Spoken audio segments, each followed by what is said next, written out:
जब तक बच्चा बोलता नहीं है तब तक माँ बाप के मन में संदेह एक और होता है कि कहीं बोलने में कुछ समस्या तो नहीं है, जैसे जीव लटपटाना या गुंगापन आदि ये सब तो बातें नहीं हैं। लेकिन जब स्पष्ट शुद्ध उच्चारण तोतली भाषा में ही अगर बच्चा कर ले तो माता पिता की यह भी शंका दूर हो जाती है कि मुख से भी कोई समस्या नहीं है, मुख से भी स्वस्थ है।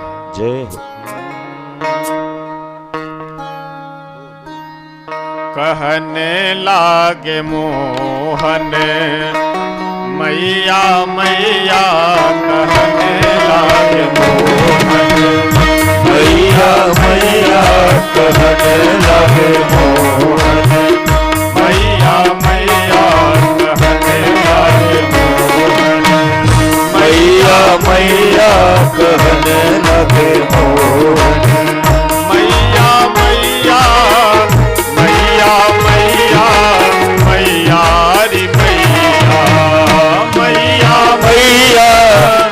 मैया मैया मैया मैया मैया, कहने लागे जय हो मैया मैया, कहने लगे मोहन मैया मैया, कहने लगे मोहन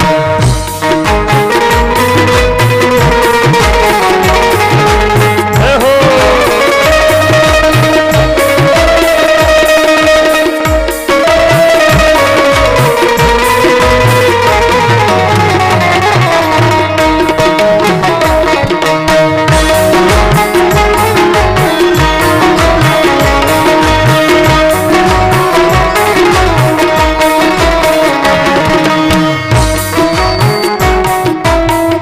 पितानंद सो बाबा रे बाबा, पितानंद सो बाबा रे बाबा, पितानंद सो बाबा रे बाबा, पितानंद सो बाबा रे बाबा, और हल धर को भैया भैया रे भैया, और हलधर को भैया रे भैया, कहने लागे मोहन मैया मैया, कहने लागे मोहन मैया मैया, कहने लागे मोहन मैया मैया, कहने लगे मोहन जय हो बोले वृंदावन बिहारी लाल भगवान की।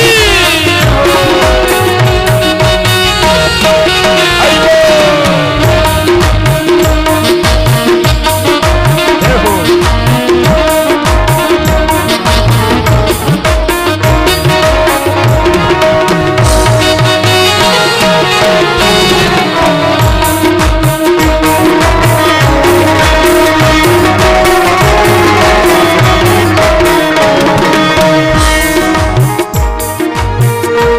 श्री यशोदा मैया दूर जा करके अपने लाला को बुलाती है, किस लिए? बार बार मैया शब्द सुनने के लिए। ऊंचे चढ़े चढ़े कहत यशोदा, ऊंचे चढ़े चढ़े कहत यशोदा, ऊंचे चढ़े चढ़े कहत यशोदा, ऊंचे चढ़े चढ़े कहत यशोदा, ले ले नाम कन्हैया कन्हैया कन्हैया, ले ले नाम कन्हैया कन्हैया कन्हैया, कहने लागे मैया मैया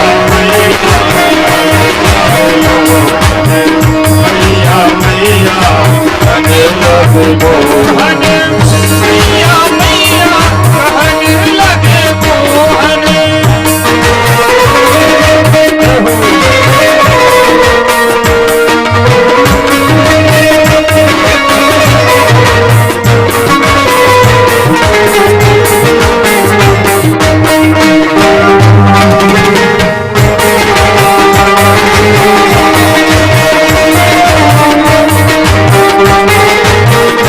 जय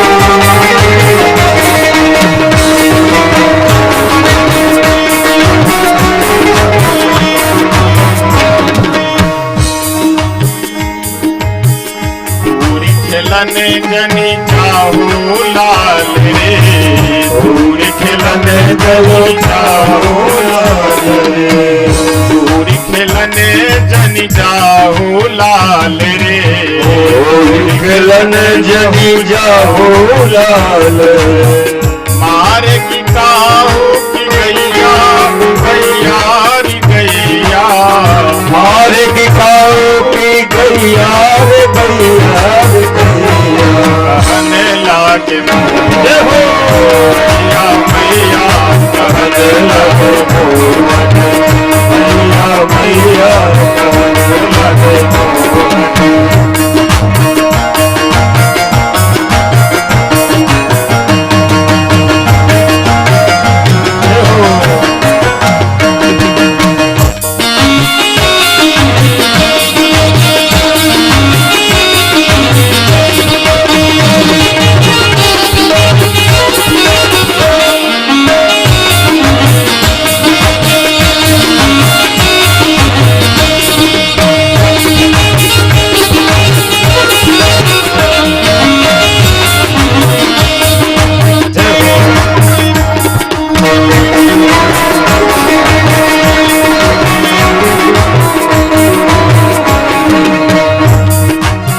सूरदास भज पाले कृष्ण छवि, सूरदास भज पाले कृष्ण छवि, सूरदास भज पाले कृष्ण छवि, सूरदास भज पाले कृष्ण छवि, यह छवि अनंत न भैया भैया भैया, यह छवि अनंत भैया भैया रे भैया, कहने लागे मोहन मैया, कहने लागे मोहन मैया मैया, कहने लगे मोहन, मैया मैया, कहने लगे मोहन, मैया मैया मैया मैया मैया री मैया, मैया मैया मैया मैया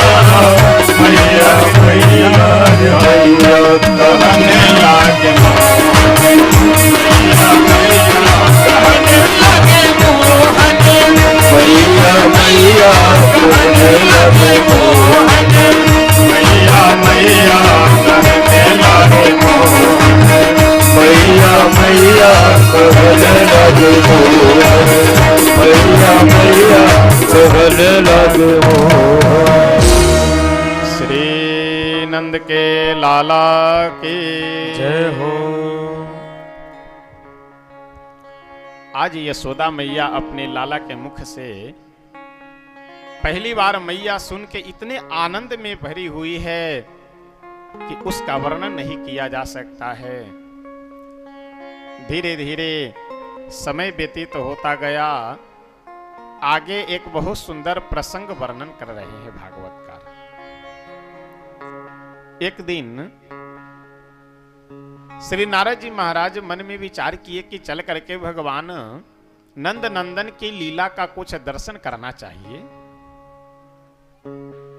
धराधाम पे ब्रज मंडल में इस समय बाल लीला कर रहे हैं, तो चल करके दर्शन करना चाहिए। श्री नारद जी महाराज जब दर्शन करने के लिए आए तो अब भगवान हमारे किन्हीं किन्हीं वस्तुओं को पकड़ करके खड़े होने लगे हैं। जैसे होता है ना, बच्चा अगर घुटने के बल चल रहा हो तो कुछ कुर्सी मेज या कोई वस्तु आदि पकड़ करके खड़ा होने का प्रयास करता है, और जैसे छोड़ा वैसे धड़ाम धड़ाम से नीचे गिर पड़ा। भगवान की भी एकदम वही स्थिति है। अभी संजोग की बात, जिस दिन नारद जी दर्शन करने के लिए आए उसी दिन भगवान भी अपने मन में विचार किए थे कि आज देहली पार के कर करके उस पार चलना है, घर के बाहर चलना है। नारद जी जब आए तो अभी नंद बाबा का जो महल है उसके द्वार से कुछ दूरी पे ही थे, तो नारद जी को दूर से ही दिखाई दिए कि भगवान अंदर से बाहर की ओर आ रहे हैं। एक वृक्ष के पीछे छिप करके खड़े हो गए नारद जी ये देखने के लिए कि भगवान क्या करते हैं, पहले देख लिया जाए उसके बाद तब चला जाएगा नजदीक। नारद जी देखे कि ऐसा है कि प्रभु घुटने के बल चलते हुए आए और देहली के पास आकर के खड़े हो गए।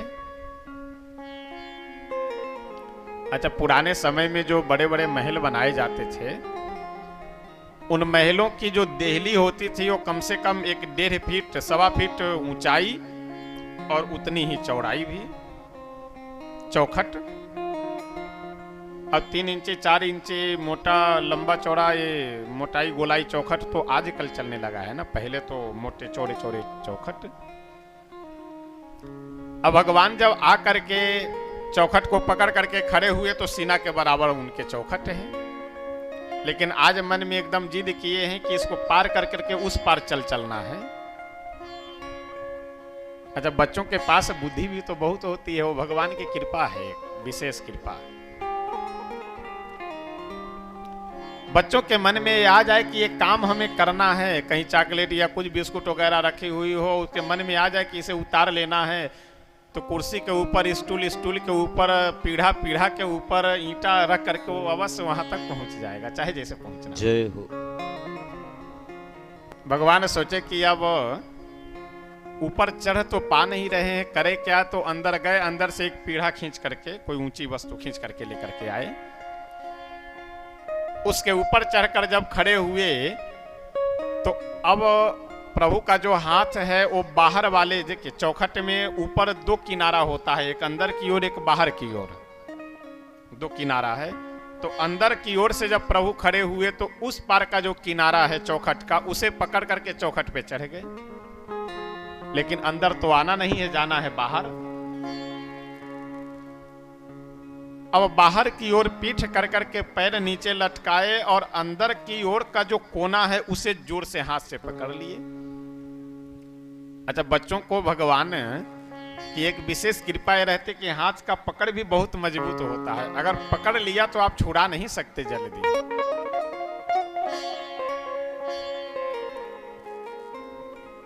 भगवान अंदर के भाग वाले कोने को पकड़े चौखट को और पैर नीचे लटका दिए। अब ध्यान दीजिएगा, अंदर तो पीढ़ा पे खड़े थे, पीढ़े पे खड़े थे, इसलिए उधर के भाग को पकड़े तो उठ गए, लेकिन एक तो अंदर की ओर हाथ पकड़े हुए हैं और नीचे जब पैर लटकाए तो अब भूमि जमीन मिल ही नहीं रही, ऊपर पैर लटका हुआ है। और समस्या ये है कि अब हाथ में उतना भी दम भी नहीं है कि खींच करके फिर चढ़ जाए ऊपर। अब धर्म संकट ये हो गया कि अब ऊपर चढ़ नहीं सकते, नीचे जमीन मिल नहीं रही है, पैर ऊपर लटक रहा है, करे तो क्या करे, बस अब एक ही उपाय है कि यहाँ छोड़े और धराम से नीचे गिरेंगे। और कहीं अगर चोट लगी तो चोट लगेगी सो अलग, ऊपर से पीटे जाएंगे अलग। ये दृश्य देख करके तो नारद जी महाराज एकदम गदगद हो करके आनंदित हो गए कि जय हो प्रभु, जिनके दरवाजे पे बड़े बड़े ब्रह्मादिक देवता भी लटके पड़े रहते हैं, वो भगवान प्रेम के कारण नंद बाबा के द्वार पे चौखट पे आज लटके हुए हैं कि उनको कहीं आधार नहीं मिल रहा है। भगवान अपना हाथ छोड़े और छोड़ करके जैसे नीचे धराम से गिरे उसे रोना प्रारंभ किए।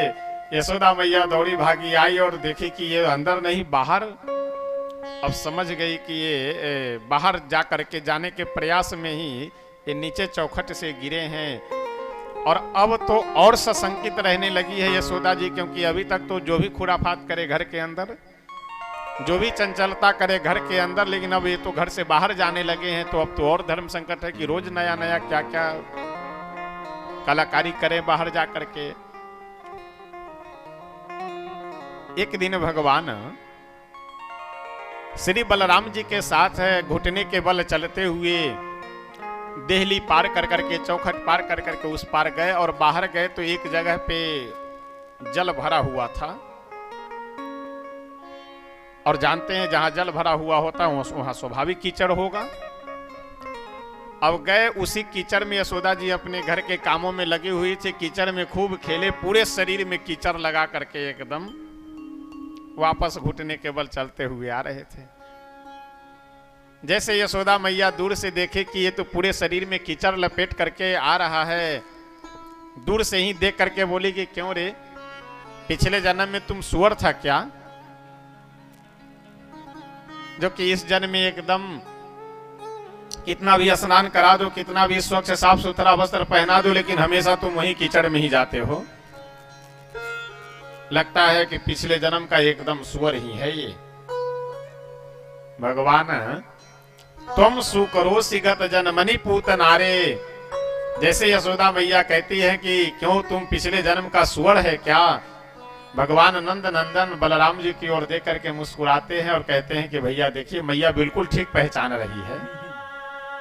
पिछले जन्म में के हम सुअर ही तो हैं, एक सुअर का भी, बाराह का भी तो हमारा अवतार है।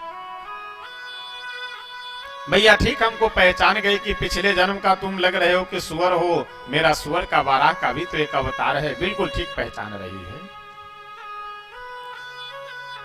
धीरे धीरे अनेक बाल लीलाओं के माध्यम से भगवान सभी ब्रजवासियों को आनंद देते हैं। देखिए, ब्रजवासी ये सब कोई साधारण व्यक्ति नहीं है। ये सब पूर्व जन्म के दिव्य साधना, तपस्या, योग, ध्यान आदि करने वाले बड़े बड़े अमलात्मा विमलात्मा योगी ऋषि महर्षि हैं। ये सब उनको सुख देने के लिए, आनंद देने के लिए भगवान यह लीला करते हैं।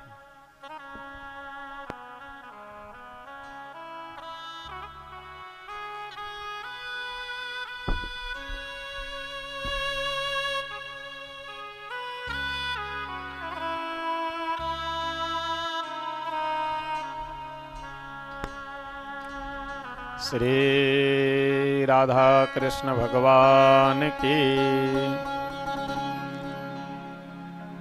श्रीमद् भागवतकार अनेक लीलाओं का वर्णन कर रहे हैं भगवान के। अच्छा देखिए, ये सब भगवान की जो बाल लीला है, ये सब बड़ा ही आनंददायी है, इसलिए इसे विस्तार से श्रवण करना चाहिए। और मैं अपनी बात बताऊं, मुझे स्वयं कहने में आनंद आता है सब प्रसंग। बहुत भगवान की जो बाल लीला का प्रसंग है।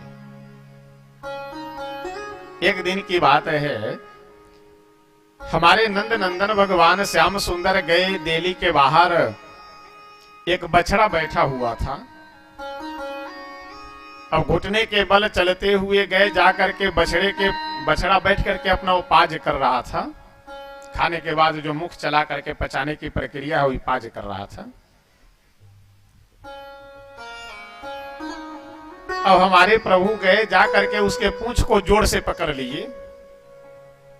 और आप जानते, किसी अगर कोई पशु बैठा हुआ हो और उसके पूंछ पे अचानक चोट लगे तो फिर वो पीछे देखता नहीं कि क्यों चोट लगा, कौन मारा, सीधे उठ करके भागना प्रारंभ करता है। और बछड़े के पूंछ को जैसे ही हमारे नंद नंदन भगवान पकड़े, वैसे वो बछड़ा खड़ा हुआ और खड़े होकर के दौड़ना, भागना प्रारंभ कर दिया। और जैसे वो भागने लगा, वैसे और जोर से पूंछ पकड़ लिए कि छूट ना पाए। अब आगे आगे बछड़ा भागा जा रहा है, पीछे से भगवान पूंछ को पकड़े हैं और घसीटते लिए चला जा रहा है। दूर से कोई व्यक्ति देखा, वहीं से चिल्लाया, अरे यशोदा जी दौड़ो दौड़ो दौड़ो, तुम्हारे लाला को बछड़ा खींच करके घसीटते ले जा रहा है। अब लोग दौड़ करके गए, किसी तरह से उठा पटा करके ले आते हैं।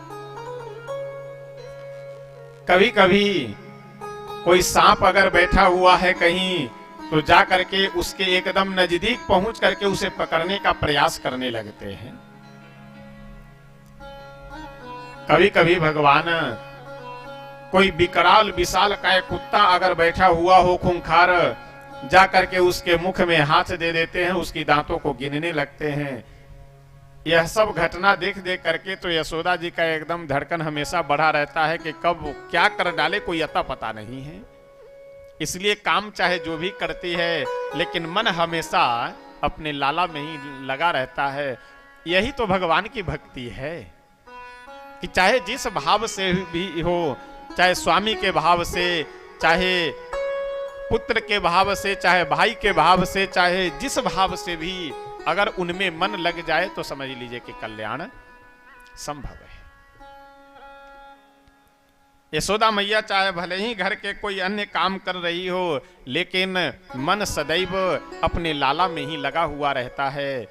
एक दिन की बात है। अब धीरे धीरे प्रभु हमारे बड़े होने लगे, अपने पैरों के बल अपने सखाओं के साथ, मित्रों के साथ चल करके गांव से बाहर जाते हैं, खेलते हैं, कूदते हैं, सभी के साथ खेलना कूदना आरंभ कर दिए। धीरे धीरे थोड़े अब बड़े हुए।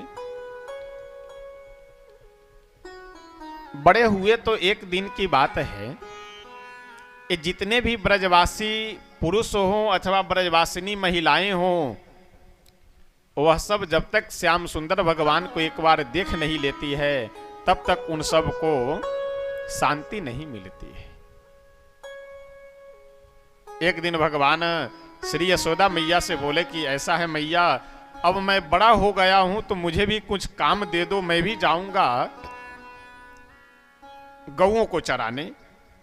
यशोदा मैया बोली कि नहीं, ऐसे नहीं जाओगे, पहले दिन मुहूर्त देख करके पूजा होगी, पूजा होने के बाद तुम जाओगे गौओं को चराने के लिए। और गौओं को अभी नहीं चराने जाओगे, छोटे छोटे बछड़े को लेकर के जाना है, क्योंकि अभी तुम लोग छोटे हो,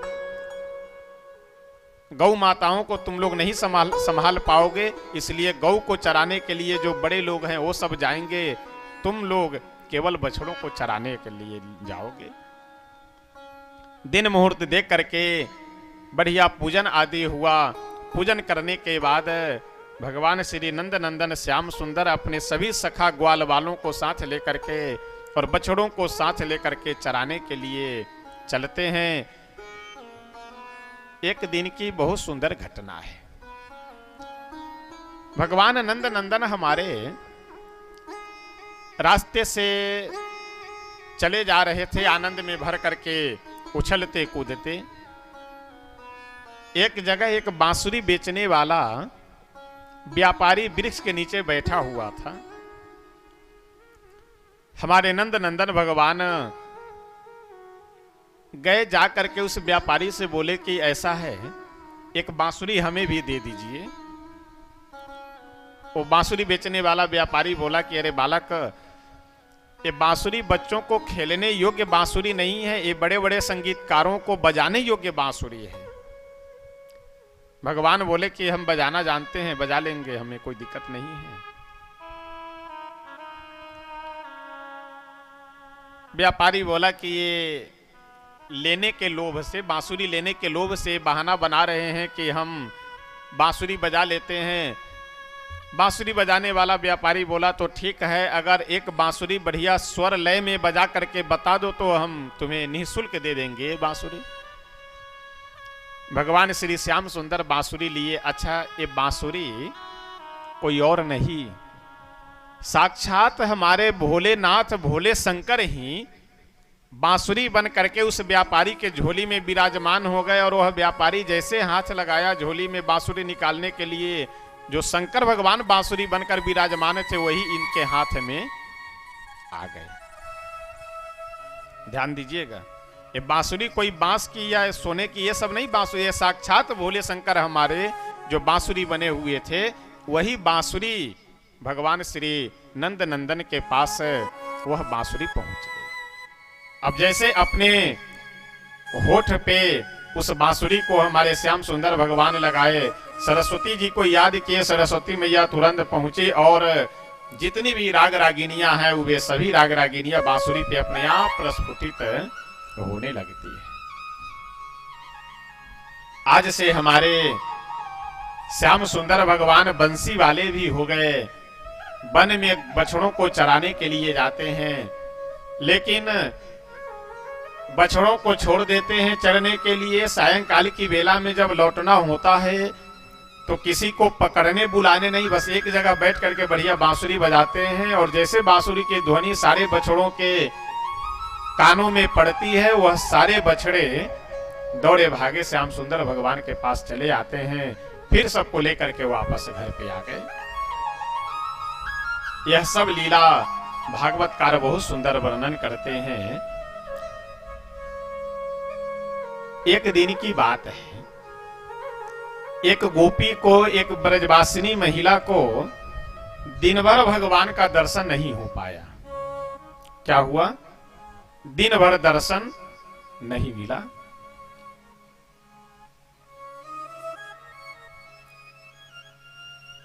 सोची कि कुछ बहाना बना करके चले दर्शन करने के लिए। गोबर लेने का बहाना बनाई, नंद बाबा के द्वार पे आकर के आवाज दी, अरे ओ यशोदा बहन, ओ यशोदा बहन। यशोदा जी निकली बाहर, क्या बात है? वो गोपी बोली कि ऐसा है, अगर आपका आदेश हो तो हम जा करके थोड़ा गोबर ले ले। यशोदा जी बोली कि बहन तुम भी कमाल की बात करती हो, अरे इसमें भी आदेश लेने की बात है, जाओ ले लो, जाओ ले लो। वो गोबर लेने नहीं आई थी, ध्यान दीजिएगा, वो आई थी श्री नंद नंदन भगवान का दर्शन करने। सबके उर अंतर बसहूं, सबके हृदय में बसने वाले भगवान, घट घट में निवास करने वाले भगवान उस गोपी के हृदय के भाव को समझ गए और चले आए दर्शन देने। यशोदा जी वापस जब घर के कामों में व्यस्त हो गए, श्री श्याम सुंदर भगवान अपनी मैया से बोले कि माँ अगर आदेश हो तो हम जाए, जा करके देखा भी कि कहीं ज्यादा गोबर न ले ले। यशोदा मैया बोली चलो कोई बात नहीं, किसी बहाने कुछ देर पिंड तो छूटे इससे। बोले हाँ ठीक है, जाओ देखना ज्यादा गोबर न ले ले। भगवान श्री नंद नंदन हमारे पीछे पीछे गोपी के पहुंच गए गौशाला में, और गोपी वो यही तो चाह रही थी, यही तो देखने के लिए, दर्शन करने के लिए आई थी। जब गौशाला में वो गोपी गई तो पीछे पीछे श्याम सुंदर भगवान भी हमारे पहुंच गए। अब वो गोबर उठा रही है, रख रही है टोकरी में, लेकिन देख रही है भगवान को, प्रभु को। अब गोबर से जब टोकरी भर गया तो गोपी सोची कि दूर से तो देख ही लिए हैं इन्हें, एक बार अगर नजदीक से देख ले तो और हमारा जीवन धन्य हो जाएगा। श्री श्याम सुंदर भगवान से बोली कि ओ कन्हैया थोड़ा नजदीक आओ और ये जो मेरी टोकरी है इसे उठवा दो। तो देखिए, कभी बोझ उठाते समय आप लोग देखे होंगे कि अगर कोई बोझा या कोई बोरा आदि उठाया जाए किसी के माथे पे, तो उठा करके जब उसके माथे पे रखा जाता है तो दोनों का चेहरा एकदम नजदीक आ जाता है। अगर बोझ उठाया जाए किसी के माथे पे, जैसे उसके माथे पे रखेंगे या अपने माथे पे रखेंगे तो उसका चेहरा स्वाभाविक नजदीक हो जाता है। कन्हैया बोले कि वाह, हम ही गोबर भी दे और हम ही उठवावे भी। लेकिन कोई बात नहीं, आए, आकर के थोड़ा सा हाथ लगाए, वैसे गोपी वो उठा करके अपने माथे पे रख ली और तुरंत तेजी में चल करके गई, रास्ते में गोबर फेंक करके फिर आ गई। कन्हैया बोले कि ऐसा है, मैया से तुमको एक टोकरी गोबर के लिए ही आदेश मिला था और तुम्हें दूसरी टोकरी गोबर लेने के लिए आ गई। अब कुछ जब तक हमें खिलाओ पिलाओगी नहीं तब तक हम ज्यादा देंगे नहीं। तो गोपी बोली कोई बात नहीं कन्हैया, ऐसा है कि जितने टोकरी हमें गोबर की जरूरत होगी उतने टोकरी दे दो, और जितने टोकरी गोबर मैं ले जाऊंगी उतने माखन के गोला मैं खिलाऊंगी तुम्हें। कन्हैया बोले ठीक है। एक बार ले गई, दो बार ले गई, तीन बार ले गई। अच्छा, तीसरी बार जब लेने के लिए आई तो कन्हैया बोले कि ऐसा है, तुम कितनी टोकरी गोबर ले जा रही हो इसका हिसाब किताब कैसे होगा? कोई प्रमाण होना चाहिए, कोई लिखा पढ़ी होना चाहिए कि 1 2 3 4 5 कई टोकरी ले गई हो। तो गोपी बोली कि ऐसा है, अब कलम कापी कहाँ खोजने के लिए जाया जाए, ऐसा करते हैं कि तुम्हारे मुख पे गोबर के टीका लगा दे रहे हैं, और मुख पे जितने टीके लगे होंगे गिनती कर करके बाद में उतना समझ लेंगे कि इतने टोकरी गोबर मैं लेकर के गई हूं, उतने माखन के गोला मैं तुम्हें दे दूंगी, हिसाब किताब बराबर। कन्हैया बोले हाँ ठीक है। पहले दूर से दर्शन किए, फिर नजदीक से दर्शन किए, बाद में इच्छा हो रही थी कि इनका शरीर छूने का मौका मिल जाए, तो मुख पे गोबर का टीका लगाने के बहाने शरीर भी स्पर्श करने का संयोग बन गया। अब आप विचार कीजिए कि मुख पे एक तो ऐसे छोटे से बालक, छोटा सा मुख, और छोटे से मुख पे ज्यादा नहीं अगर 5-7 भी गोबर के टीका लग जाए तो शकल कैसा दिखाई देगा, चेहरा एकदम। पूरे मुख पे 8-10 गोबर के टीके बन गए। और जब मुख पे जगह नहीं बच गया टीका लगाने का, तो गोपी भी बोली कि कन्हैया अब आ जाओ मेरे घर पे, अब हमें गोबर नहीं चाहिए, गिनती कर करके इतने गोला माखन का मैं तुम्हें खिला दूंगी। भगवान बोले कि ठीक है तुम चलो व्यवस्था करो, अभी हम आ रहे हैं, मैया से आदेश लेकर के, पूछ करके मां से आ रहे हैं। भगवान जैसे ही अपनी यशोदा मैया के पास पहुंचे और जाकर के बोले मैया, यशोदा मैया जैसे मुड़ करके देखी वैसे चेहरा एकदम विचित्र लग रहा है, पूरे मुख पे गोबर के टीके टीके लगे हुए हैं। दौड़ करके आई और आकर के बोली कि क्यों रे, ये गोबर गणेश कहां से बन करके आ गया तू? और जैसे नजदीक दौड़ी मुख साफ करने के लिए, वैसे भगवान कन्हैया हमारे हाथ पकड़ लिए, बोले अरे मैया बिल्कुल हाथ मत लगाना मुख पे, ये मुख पे जितने टीके लगे हुए हैं अगर एक टीका भी मिट गया तो सब हिसाब किताब गड़बड़ हो जाएगा। यानी ये जो गोपी आई हुई थी गोबर लेने के लिए, वो जानती हो मुख पे हमारे जितने टीके लगे हुए हैं इतने टोकरी गोबर लेकर के वो गई है, और हमारा उसका शर्त हुआ है कि जितने टोकरी गोबर लेकर के वह जाएगी उतने ही माखन के गोले हमें खिलाएगी। तो इसलिए हिसाब किताब सब बिगड़ जाएगा, इसलिए अभी मत पूछो। यशोदा मैया भी ये सुन करके बड़ी ही आनंदित होती है कि बताओ, जिसके द्वार पे, जिसके पिता के पास 9-9 लाख गैया हो, इतनी बड़ी गौशाला, वह कन्हैया, वह लाला माखन के गोले के लिए तरस रहा हो, ये तो इनकी लीला यही जाने। श्री भागवतकार बहुत सुंदर यह सब प्रसंग वर्णन करते हुए कहते हैं, अब तो भगवान हमारे मंद मंद मुरली बजाते भी घूम रहे हैं। आइए हम सब एक भजन 1-2 पंक्ति बोल करके तब आगे बढ़ेंगे।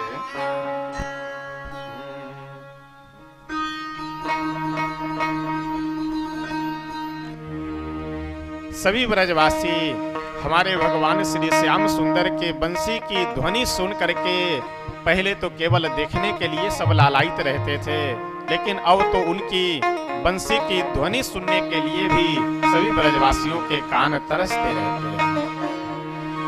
जब तक हमारे ब्रजवासी एक बार अपने श्याम सुंदर भगवान को दिख न ले, तब तक सब दिन भर ऐसा लगता है कि हमारा कुछ खो गया है, जब तक एक बार सभी ब्रजवासी प्रभु को देख न ले। मुरली वाले की क्या बात है, मुरली वाले की क्या बात है, मुरली वाले की क्या बात है, बंसी वाले की क्या बात है, बंसी वाले की क्या बात है, करता रहमत की बरसात है, करता रहमत की बरसात है, मुरली वाले की जय हो, मुरली वाले की क्या बात है।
नरसी का जब भात है, भर नरसी का जब भात है, मुरली वाले की मुरली वाले की क्या बात है, बंसी वाले की क्या बात है, बंसी वाले की क्या बात है। मीठी मीठी तालियों के साथ आनंद लेते हुए प्रभु का भजन गाएंगे।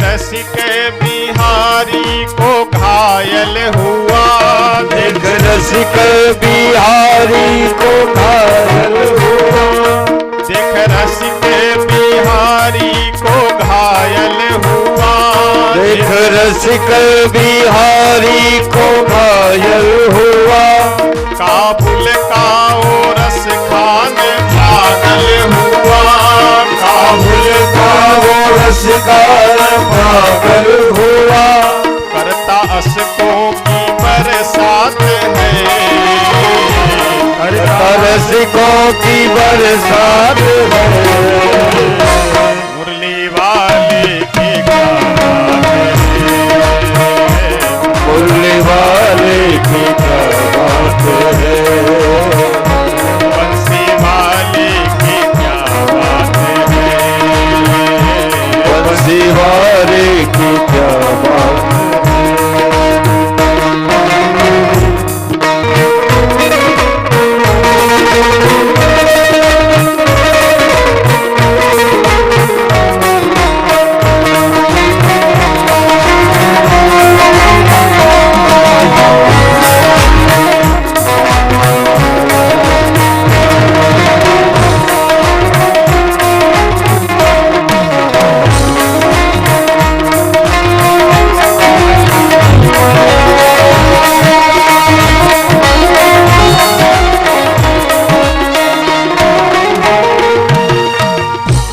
भागदासी ये अपने मन की कहे, भागदासी ये अपने मन की कहे, भागदासी ये अपने मन की कहे, भागदासी ये अपने मन की कहे, है हरि भक्त वो ही जो सुख दुख सहे, है हरि भक्त वो ही जो सुख दुख सहे, रात के बाद प्रभात है, रात के बाद प्रभात है, मुरली वाले की क्या मुरली वाले की क्या बात है, बंसी वाले की क्या बात है, बंसी वाले की क्या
अभी तक सभी ब्रजवासी तो केवल प्रभु का दर्शन प्राप्त करने के लिए ही लालायित रहते थे, लेकिन आज से तो जब हमारे बंसी वाले बंसी बजाना प्रारंभ किए तो सभी ब्रजवासी बंसी की ध्वनि सुनने के लिए भी सब लालायित रहते हैं।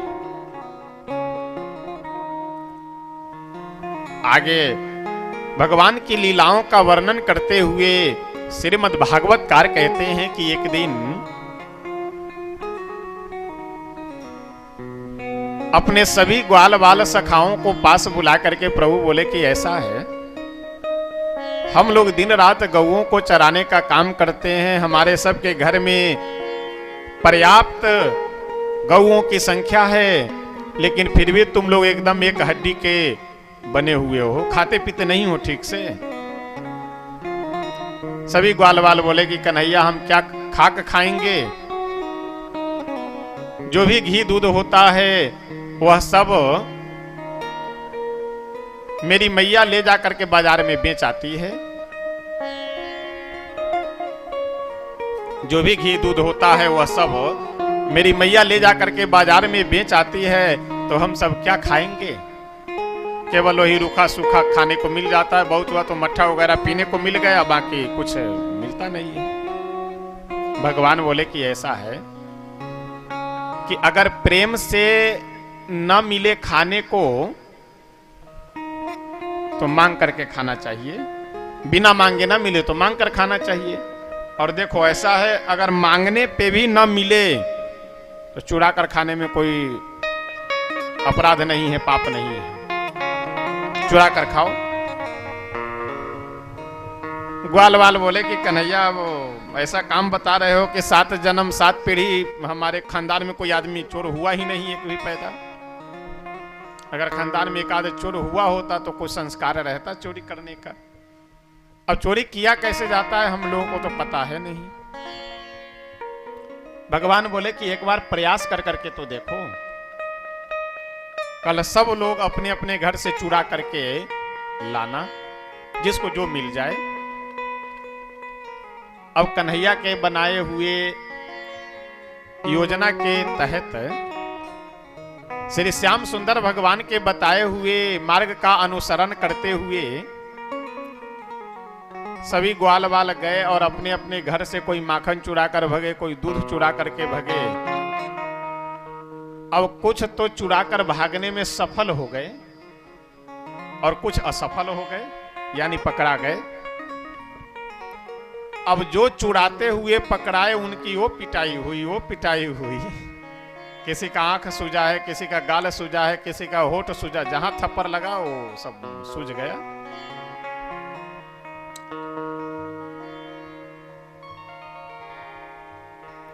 जो चुराने में असफल हो गए वो सब पिटा करके जब कन्हैया के पास पहुंचे तो किसी के हाथ पे सूजन है, किसी के आंख पे सूजन है, किसी के गाल पे सूजन है, किसी के माथे पे सूजन है।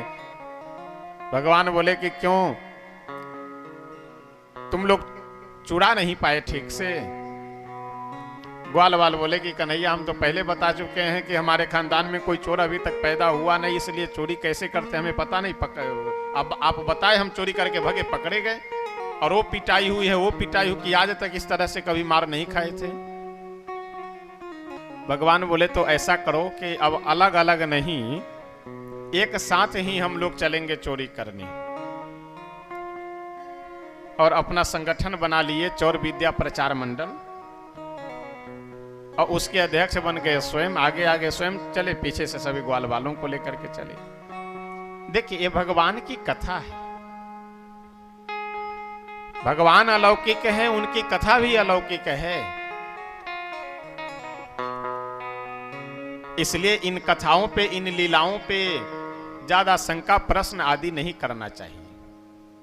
कैसे भगवान है माखन चुराते? अरे मूर्खा धीराज आदमी, जिस उम्र में भगवान माखन चुरा रहे हैं उसी उम्र में 7 कोस लंबा चौड़ा पर्वत उठा रहे हैं। तुम्हारी है औकात उठाने की? इसलिए अगर आप प्रश्न उठा रहे हैं उनकी लीला पे तो सभी लीलाओं को पढ़िए। इसलिए 7 कोस लंबा चौड़ा पहाड़ अगर उठाने की बात झूठी है तो इस बात को भी झूठी मान लो। फिर अगर यह बात सत्य है, माखन चोरी की लीला अगर सत्य है, तो 7 कोस लंबा चौड़ा पहाड़ भी उठाने की बात तो सत्य है। तो जो 7 कोस लंबा चौड़ा पहाड़ कोई साधारण व्यक्ति तो उठा नहीं, असाधारण व्यक्ति उठा सकता है। तो जब असाधारण उनका व्यक्तित्व है, तो असाधारण व्यक्तित्व वाले व्यक्ति की लीला भी असाधारण ही होगी। ये माखन चोरी की लीला भगवान हमारे अपने सभी ब्रजवासियों को आनंद देने के लिए, ब्रजवासियों को दर्शन देने के लिए, घर घर में जाकर के माखन खाने की इच्छा को पूरी करने के लिए भगवान यह माखन चोरी की लीला करते हैं। एक दिन की बात है, बहुत सी गोपियां एकत्रित होकर के श्री नंद बाबा के द्वार पे पहुंची और जाकर के, अच्छा आज ये सब किस लिए आई है? श्री श्याम सुंदर भगवान का दर्शन करने, देखने, लेकिन बहाना बना करके आ रही है।